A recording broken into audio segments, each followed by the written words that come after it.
ላ እንኳን ደህና መጣክ በሉት ሁላችሁም። ወንድም ካልድን ሹክራን ሀብዬ፣ እንኳን ደህና ቆያችሁ ሁላችሁም። ይሰማል? አዎ ይሰማል። እሺ ቴንኪው፣ በጣም አመሰግናለሁ ሀቡ። ሁላችሁንም እዚህ ያላችሁ በመላው ዓለም የምትገኙ ወንድሞች እህቶች፣ እስፔሻሊ ደግሞ በአረብ ሀገር የምትገኙ ወንድሞች በጣም እንግዲህ ዋትሳፕን በትልቅ ያው ስልክ ተጨናንቆ ነው ያገኘሁትና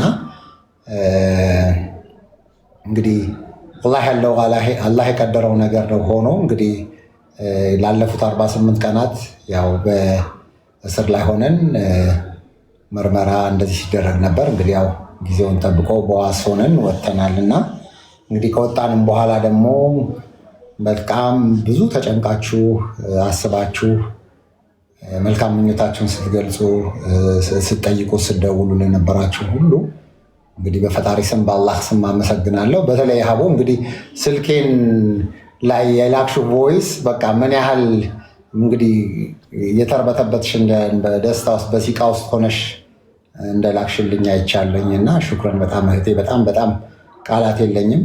እንግዲህ በተረፈም እንግዲህ ያው በዚሁ አጋጣሚም ደግሞ ለተበደሉ ለተጎዱ ወገኖቻችሁ እንግዲህ አላህ ሐቃቸውን ፈጣሪ ሐቃቸውን ያውጣላቸው።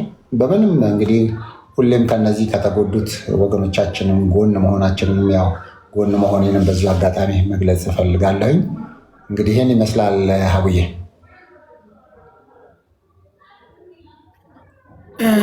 እኛም እንኳን በሰላም ተፈታክ፣ እንኳን ለቤትህ ካበቃክ፣ ለልጆችህ ካበቃክ እንላለን። አንተን የመሰለ ደግ መልካም ወንድም ለትንሽ ጊዜም ቢሆን ማጣት ይከፋል። ልጆችህ እንዴት እንደሆኑ እኔ እንጃ። እኔ ኢትዮጵያ ውስጥ ብኖር መጥቼ ቪዚት አድርጊያቸው አይዛችሁ ላቸው ነበረ። ግን አሁን ዋናው አንተ በሰላም መውጣትክ ነው። አልሐምዱሊላ እንኳን ሰላም ወጣህ። በጣም ነው የምናመሰግነው ስለምታደርገው መልካም ስራ እናመሰግናለን በጣም እና ሁላችሁም እንኳን ሰላም ለቤትህ ለልጆችህ አበቃህ በሉት ሁላችሁም። ያው መጥተውም ገብተውም እንግዲህ እንኳን ደህና መጣት ማለት ከፈለጉም ያው ሁሉም ሰው ቤቱን ክፍት አድርጊላቸው። ትልቁ ነገር ያው እኔ እንግዲህ አንድ ቪዲዮ ሰርችም ለቅቅ ያለው ከስራ ወደ ስራ ነው የሄድኩት ነው ብዬ ማስበው። ምክንያቱም እዛ እስር ቤት በነበርንበት ሰዓት ላይ በጣም የሚያሳዝኑ በተለይ ደግሞ ያው ሴት እህቶቻችን እንደዚህ በተለያየ መንገድ ይሄ በደረሰኝ ምናምን እዛ ገብተው ዋስትና ተጠይቀው ለዋስ መክፈል አቅቷቸው የዋስትና ያጡ ሰዎችን ለነሱ እዚህም ሰው አሁን ለምሳሌ ቤተሰብ መጥቶ መጠየቅ ይፈልግና ብር ለምሳሌ በቃ እንደዚህ ምግብ ይዘሽለት ሂጂ ምናምን ብሎ ለእህት ለሲስተር ምናምን ይሰጧቸው ነበር እና ያው ከቤተሰብ ውጭ መጠየቅ ስለማይችል እሱ እየተጠራቀመ እዛው ደግሞ እስር ቤት ውስጥ እያወጣን እና በጣም ብዙ ሰዎች ነው እንዲፈቱና እንኳን ለእነዚህ ሰዎች እንግዲህ 1 ወር 2 ወር 3 ወር 4 ወር በጣም 80-90 ቀናት የቆዩ ልጆችን እንደዛ ስናደርግ ነበር የነበረው። ሌላ ደግሞ እዛው ሆነው ደግሞ ጠያቂ የሌላቸው ሰዎች አሉና ለእነዚህ ሰዎች ከሆነ እንኳንም አንዳንድ ጊዜ እዛ ቦታ ላይ መጣሁ የምትይበት ነገር ነው የነበረውና አልሐምዱሊላህ እኔ እንደ እስር አላየሁትም። ሌላው በጣም የሚገርምሽ ረመዳን ላይ ምንም ረፍት አልነበረኝም። በቀን 2 ሰዓት 3 ሰዓት ነበር የምተኛውና ረመዳን ላይ በየቀኑ እዚህ 1000 ሰዎች የሚያፈጥሩ ምናምን ነበሩና እነሱ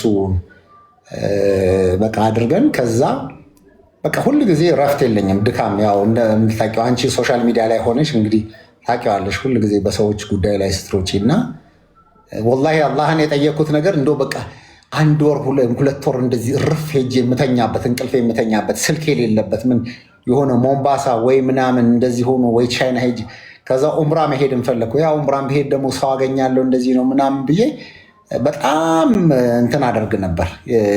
ምንድነው ስሙ አረግ ነበርና ወላሂ ልክ እንደሱ ስልክ የሌለበት እንደሌለበት በቃ ምተኛበት ብቻ ቦታ እንደዚህ ሄዶ እና በቃ ጠዋት ማይቀሰቅሰኝ ሰው የሌለበት እንደዚህ ቢሆን ብዬ እንደዚህ ጠየቁኝ።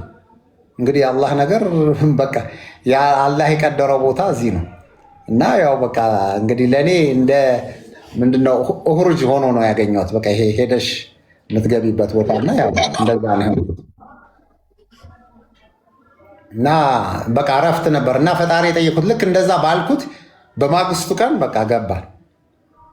እንግዲህ አንዳንድ ጊዜ ይኸውልሽ ፈጣሪ ያዘጋጀው ቦታ ያ ሆኖ ነው እንግዲህ ለማረፍ ነው ማለት ነው። ፈጣሪ እረፍት ትንሽ ስለሚያስፈልገ ስራ በጣም ስትረስ ስለሆነ ስልክ ከረፍት ስለሌለው በጣም የብዙ የምስኪኖች የድሆች የጎዳና ልጆች ወንድም አባት ነህ እና እረፍት ያስፈልግሃል ብሎ ፈጣሪ እና እረፍ አለክና ትንሽ አርፈህ ሪፍሬሽ አድርገህ መጥተሃል። እንኳን ደህና መጣክ ማለት የምትፈልጉ ገስቱን ከከፈትኩት ሁሉም ስለሚልክ ጋይስ መግባት የምትፈልጉ ሰዎች ኮመንት ላይ አስገቢኝ ስትሉ ኢንቫይት አደርጋችኋለሁ። በቂ ገብቷል። ሌዲስ ፈርስት ሪምሻ ቅደሚ መጀመሪያ ለሴቶች እንኳን ደህና ወጣክ ወንድም ካሊድ እንኳን አላህ ነጃ ያለት ደስ ብሎኛል ስላየሁት። በጣም በጣም ቴንኪው ሹክራን ጀዛኩሙላህ ኸይር። ከዛ በቂ ይቀጥል።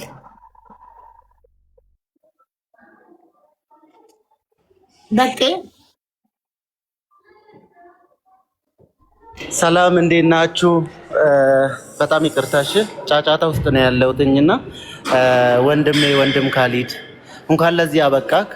እዚሁ ኢትዮጵያ ስለሆንኩኝ እኔ በአካል መጥቼ በደንብ እንኳን ደህና መጣክ እልሃለሁ። መጥቼ ነበር ግን ምንም ኢንፎርሜሽን ማግኘት አልቻልንም ነበር። በጣም ይቅርታ።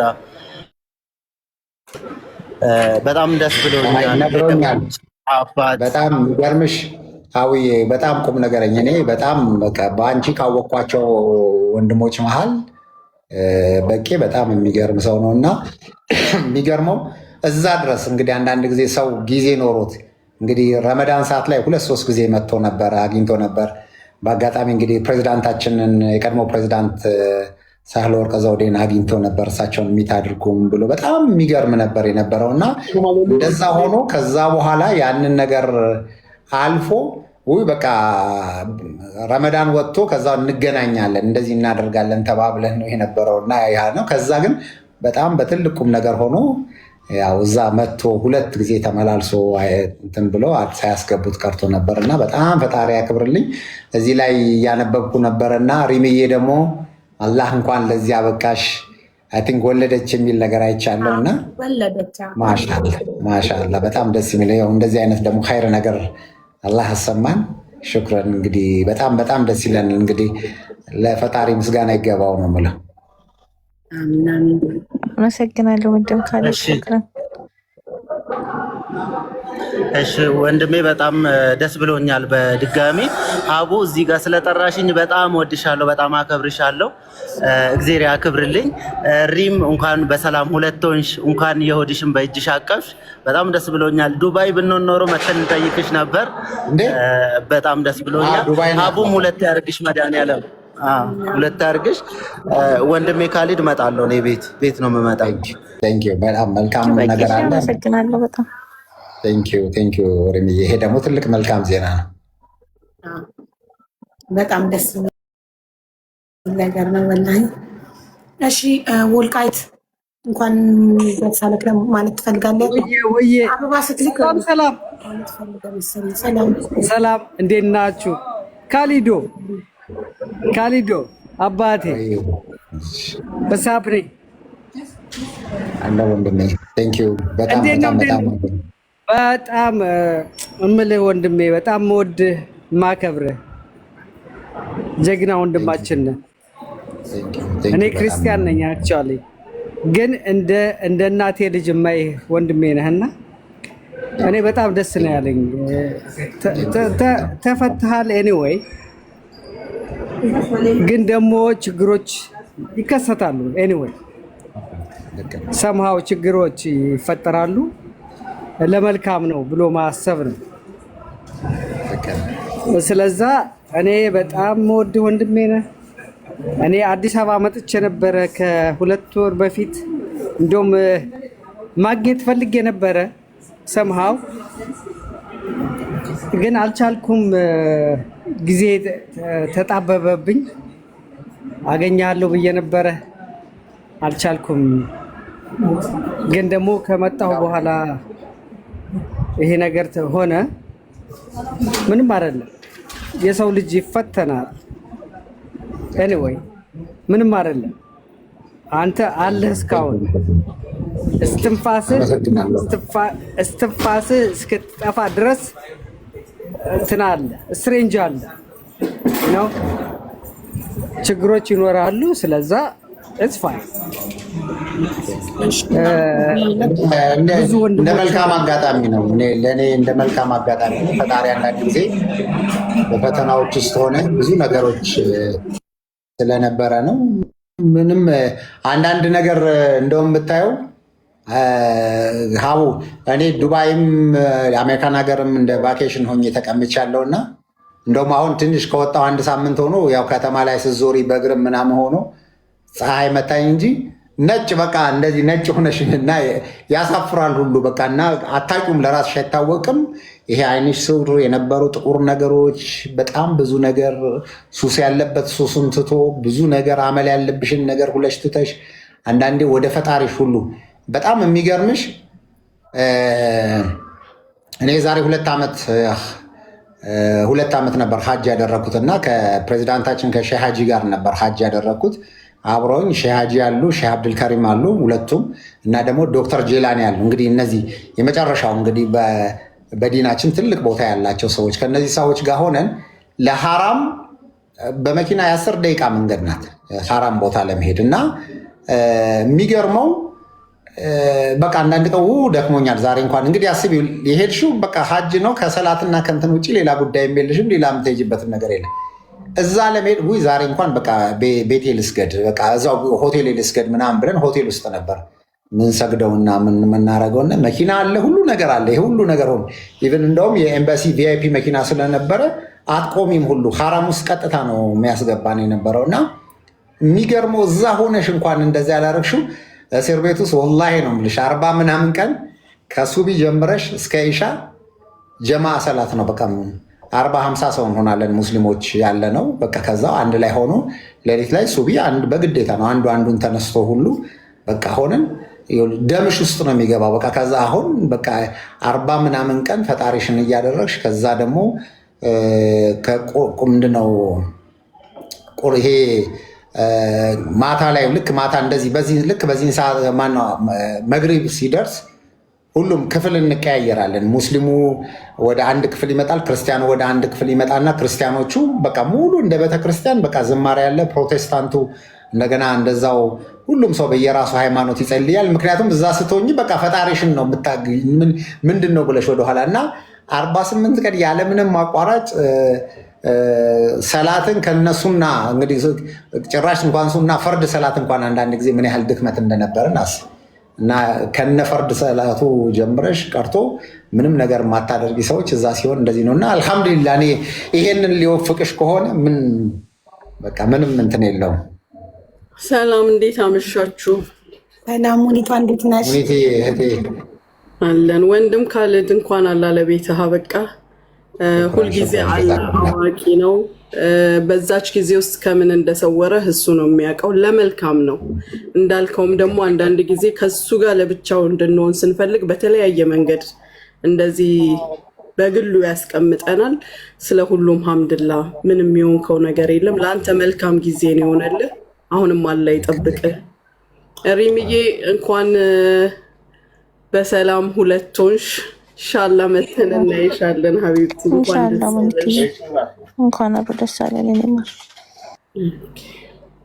አቤት ነገር ተባለ። ሹክራን ሙኒትዬ፣ አላህ ይስጥልን። የእውነት ለመናገር አንዳንድ ጊዜ ያንቺ በስራሽ በቢዝነስሽ ውስጥ ሆኖ በየቀኑ የሚመጣብሽን ቻሌንጅ እንዴት ፊት እንደምታረጊ እንዴት በቃ ሲምፕሊ ላይ ካቡ አሁን እኛ ትንሽ ተፈትነን ስለማናቅ እንደ አንዳንድ ጊዜ የተወሰነ ጊዜ የሆነ ጊዜ እንደዚህ ቻሌንጆች መጡ ምናሉ እንደዚህ ነገር ተፈጠረ። ግን እንደዚህ አይነት ክሪቲካል ምክንያቱም ቲንክ ያው እኛ እዛ ስለነበረን ብዙ አላውቅም። ሙሉ እንግዲህ የሀገሪቱ ኢሹ እኛ ሆነን ነበር እና በተለይ ደግሞ በረመዳን ሰዓት ላይ በጣም ብዙ ትልልቅ ሰዎች መጥተው በጣም ረመዳን የሚገርም ጊዜ ስለነበረ በቃ ምንድን ነው እንዴት ብለሽ ነው የምታስረጂው? እንግዲህ ሀቁ ያለው አላህ ጋር ነው ሁሉን ነገር። ግን እንዴት ወጥተሽ በቃ እንዴት ነው ፊት የምታደርጊው? እንዴት ነው የምትመለሽው? እና ሀቦ በዛ ሁሉ ጊዜ በነበራት የሶሻል ሚዲያ ላይ የሚመጣባትን ነገር እንትን ታደርጊያለሽ። አሁን እኛ ጋር ስትወስጂ ለምሳሌ በሚዲያ የሆነ ድርጅት ሱቅ ኖሮሽ ወይ ምናምን ቢሆን ምንም ችግር የለም፣ የሆነ ነገር ብለሽ መልሰሽ ቢዝነሱ የምትመልሽው ነው። እዚህ ጋር ስትመጪ ግን ይህ ነው በሁሉም እንግዲህ በሌላ ሰው የምትረጅ ነች። ያንን መልካም ስምሽን ያንን መልካምነትሽን ነው ላይ ጠብቀሽ እንደ እንትን የምታደርጊው እና እንግዲህ ምን ያህል ደግሞ ለእኔ ስፔሻሊ ደግሞ ለእኔ ምን ያህል ከባድ እንደሚሆን አስቢው። እና ግን ያየሁት ነገር ያ ሁሉ ነገር ደግሞ ውዥንብሩ ሁሉ ነገር አልፎ ደግሞ ምናምን ሰው በቃ እንደዚህ ሆነሽ ትደነግጫለሽ። አሁን አንዳንድ ጊዜ እኔ ቤቴ አካባቢ ነው ያለው መስጊድና እንደዚህ መስጊድም ሲሄድ ሰው በቃ እንዴት ብሎ እንኳን አላህ ፈታ እንደዚህ ሲልሽ መንገድ ላይ አስፋልት ስትሻገር ምን ስትይ ሰው በቃ ያለውን ነገር ስታይ በቃ እንደገና መልሰሽ ተስፋ ይኖርሻል እና በእግርሽ እንድትቆሚ ያደርግሻል። እና ወላሂ በጣም ሁሉንም ማመስገን እንፈልጋለሁ። እኔ ከእናንተ ሙኒትም ሀቡም በጣም በጣም በጣም ትልቅ ትምህርት ወስጃለሁ ከእናንተ ማለት የሰዎች ንግግር የሰዎች የሶሻል ሚዲያ እንትን በጣም እንደማይሰብራቸው አይቻለሁ። ሪም እንኳን አንድ ጊዜ እንኳን የተወሰነ ጊዜ የገጠማት ሰዓት እንኳን ምን ያህል እንደረበሻት፣ ምክንያቱም በቃ ልቧን ስለምታውቀው ራሷን ስለምታውቀው ምን ያህል ነበር በቃ እንደዛ ስትረበሽ የነበረው እና በዛ ግን በተለይ የሙኒት አንዳንድ ጊዜ የሚመጡ ያ ሁሉን ነገር አድርጎ ትዕግስት ኖሮሽ ምናምን ማስተምርሽ እና አሁን ወደኋላ ሚዲያውን ተመልሰሽ ስታዩ ለብዙ ሰዎች ቀላል ይመስላል። አሁን አንቺ ራስሽን ለማውጣት ሀቡም ከዛ ነገር ራስሽን ለማድረግ ዲፌንድ ለማድረግ ብቻ የሄድሽበት ነገር የአንቺ ብቻ አይደለም። ብዙ ሰዎችን ከዛ ነገር ሌስን ይወስዳሉ፣ ትምህርት ይወስዳሉ። በጣም በቃ ከዛው በቃ ያልፋል፣ ሁሉ ነገር ያልፋል እና እንግዲህ ሁሉም አልፎ እንግዲህ እንደዚህ መጥተናል። አልሐምዱሊላህ ዋናው ቻሌንጁን ማለፍክ ነው። በጣም ጥሩ ነው። አህመድ ወንድም ካሉት እንኳን ሰላም ለቤት ካበቃክ ለልጆች ካበቃክ የምትፈልጉ ፍላወር ላኩ። ኢንቫይት አደርጋችኋለሁ ጋይስ። ገዝት ከከፈትኩ ሁሉም ይልክብኛል እና ኔትወርኩ እንዳይጨናነቅ ላኩና እንኳን ለቤት ካበቃክ። ካርሎ ያውና ከልጄ ጋር ነው እንግዲህ ባትወልደውም ልጄ ነው። ካርሎ ዌልካም ብለው ካሊድ እኛ ካሊዶን ምጥ የሌለው እንትን ነው መውለድ በቃ ምጥ ነው ያለፈው ጊዜ እንዲህ ብዬ ያለም ሀቡ የምናገረው እኔ ከምር እንባ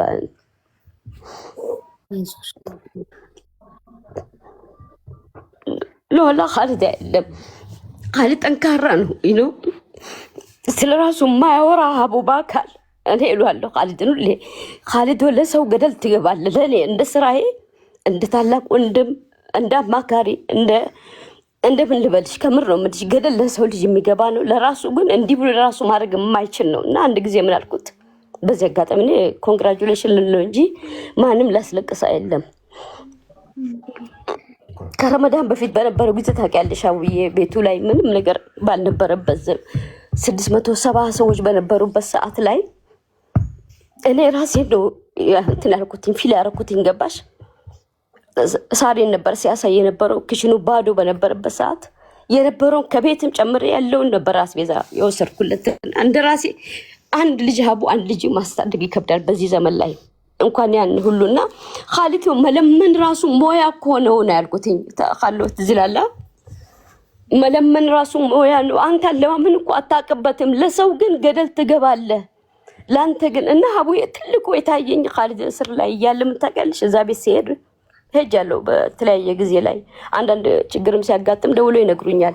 ልጆችሽ ነው የሚሉኝ። ልጅ ያው ህጻናት ላይ አምባሳደርም እንደመሆኑ መጠን ልጆችሽ ነው የሚሉኝና አባቴ የሞተበት እኔ በ13 ዓመቴ ነው አባቴን ያጣሁትኝ። አባቴ የሞተበት ቤት እንዴት ነው ኦና የሚሆኑ በቃ ጭር የሚለው ማን ነው?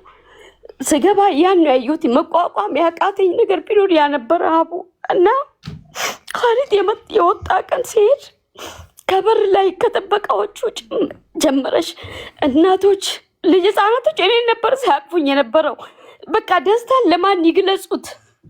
በቃ የቴ ቤገብ እንጃ እኔ እዛ ቀን የተሰማኝን ስሜት ቀላል ነው አልልም። ካሊድ ላንተ የለም እነኚህ ልጆች ሰብስበ ማኖርህ ለእኛ ኸይር ስራ ነው የከፈትክልን። ለኛ ነው ኸይር ስራ ይከፈትክልን። እናት ነኝ እኔ እናት ነኝ። አንዳንዴ እኮ ብር ኖሮ ከባንክ ሄደ ማውጣት የሚከብድ ጊዜ ይመጣል። ገባ በተለይ አራስ እናት ሆና አራስ በተለይ ማን ሄዶ የሚያመጣላት ይጠፋልና እዛ ጋር አራስ እናቶች ዳያፐር ለልጃቸው መቀየራ ሞዴስ የሚያደርጉበት ያጡትን እኔ ትልቁን እናቶች ለምሰራው ለዛ ነው ካሊዶ ጋርና ካሊዶ ላንተ እኔ ምንም አልልም። እድሜና ጤናውን ይስጥ። ይሄ ትንሽ ውጅንብር የመጣው ያልፋል። እቺ ጊዜ ታልፋለች።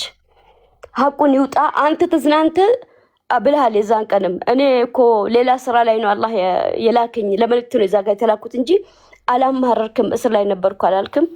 እንኳን ወደሚወድ ቤተሰቦች ተመለስክ ምለው እኔ ለዛ ነው ለኛ ብቻ አይደለም። እዛ ጋር ምን ያክል እንደነበር ሀቡ የሆነ ቪዲዮ ልክልሻለሁ። ካሊዶ እንዲያረኩ አይልም ዱዓ አንድ ቀን አድርገንለታልና ሙስሊም ክርስቲያን ቆሞ ነበር አሚን ሲባል ነበር። ሀቡ ልክልሻለሁ ያ ቪዲዮ እና በቃ እንዳላረዝምባችሁና ካሊዶ ሁሌም ኑርልን፣ ሁሌም ከጎንህ ነን፣ ሁሌም እህትህ ነኝ እኔ እንደው መሐመድ እህትህ ነኝ። እውነት ህይወቴ እስትንፋሴ እስካለች 5 ሳንቲም ኪሴ ላይ እስከሚቀር ባለው ነገር ቤተሰቦችን ለመርዳት ቃል ገባልሃለሁ። ቴንክ ዩ አቡዬ ስላስገባሽ። አቡዬ ያው ሳትወጣም አንቺ እያለሽ አንደኛ ሁሉም ያንቺን ቤተሰብ ማመስገን ነው የምፈልገው። ወላሂ በጣም በተለይ አረብ ሀገር ያሉ አንቺንም ወላሂ በልጆችሽ በቤተሰቦችሽ አላህ ይካስሽ። ምክንያቱም ዝግጁ አይደለሁም አላውቀውም ነበርና የረመዳን እንግዲህ በዛ ሁሉ ወጪ ውስጥ ሆነን ያኔ ፈንድሬዚንግ አድርገሽልን ክሎስቱ ወደ 4 ወደ 5 ሚሊዮን ብር አካባቢ ነው የገባኝ ነበር። እንግዲህ ሌላው ስራ ሰርተን የረመዳን የተለያዩ ካምፓኒዎች አድርገን ገና ብሩን ለመሰብሰብ ከረመዳን በኋላ እኔ ከወጣሁ በኋላ ነው። ያ የአንቺ ቤተሰቦች የሰጡት ነገር ባይኖር እዚህ ቤት ውስጥ የሚበላ ነገር የለም ነበር። ይህ አላህ እንግዲህ አረብ ሀገር ያሉ እህቶች ወንድሞች፣ ሌሎችም ጭምር በአንቺ ስም ያኔ ረመዳን የተሰበሰበው ነገር እሷ ባትኖር ኖሮ እኛ ጋር ከባድ ነበር የነበረ። በጣም በጣም በጣም ከባድ ነገር ነበር እና አላህ ከእንደዚህ አይነት ጉድ ውስጥ ነው ያወጣሽኝ ሀቡዬ። በጣም ትልቅ ነገር አላህ ይጨምርላችሁ። በመላው ዓለም ያላችሁ በአረብ ሀገር ያላችሁ በተለይ እህቶች ወንድሞች ለረመዳን ሰደቃ ማፍጠሪያ የሌላቸው ብላችሁ በወቅቱ ያገዛችሁ መግባቴን አውቀው እንኳን ሰው ያደርጉ ነበር እና እስር ቤት መጥቶ እንደዚህ ቼክ ምናምን ለመፈረም ምናምን ሲመጣ አለ ወይ አካውንት ውስጥ ስል አዎ በቃ እንደዚህ እኮ ከሰዎች እንደዚህ የገባ ነው ሪፖርት እያየን ነው ምናምን እና በጣም ሀቡዬ እንደው ቪዲዮ ሰርተሽ በአረብ ሀገር የነበሯችሁ እህቶች ወንድሞች በተለይ ለረመዳን ሰዓት ላይ ጥሪ አቅርቤ እንዲያገዛችሁት ነገር ትልቅ ነገር ነው ያደረጉ። ምክንያቱም እዛ ቤት ውስጥ የሚበላ የለም ነበር። እሙ አህመድ ደግሞ እንግዲህ ዳይፐሩ ምኑ ያንን ነገር ደግሞ እየተሸከመች እንግዲህ የእሷ ትሬን ትራቭል ነው ላይ ነው የምትሰራው እና የሚመጡ አረቦችን ምኖችን እያስቸገረች ቤት እያሳየች ያንን ትሞላ ነበር እና ትልቅ ነገር ነው ያደረገችልን እና ሹክረን ሁላችሁንም ወላሂ ትልቅ ነገር ነው እና ሀቡዬ በዚሁም ፈጣሪ በቃ ለአንቺ የተመቻቸውን ነገር ከእንደዚህ አይነት ነገር እንግዲህ አላህ ይጠብቅሽ ነው የምለው። አንቺንም ቤተሰቦችሽን ሁሉንም በዚህ ነገር የተባበረ ሁሉ አላህ ከዚህ አይነት ነገር ይጠብቀው ነው የምለው። ሹክረን። አሚን አሚን። ጥሩ ሰው ሁሌም ይፈተናል እና አልሐምዱሊላ። አቡ ስለሌላ ጠይቂልን እንዴት ሆነች? ኤምባሲ እኮ ነው ምላሽ የሚሰጠው እንጂ እኮ ወንድም ካለድ አይደለም እኮ ስለሌላ የሚያውቀው። የሌላን ጉዳይ የያዘው ወንድም ካለድ አይደለም ኤምባሲ ነው። ኤምባሲ በ27 ብሏል። 27ን መጠበቅ ነው። ቴንኪዩ። እሺ እሙ ቤስት ፋሚሊ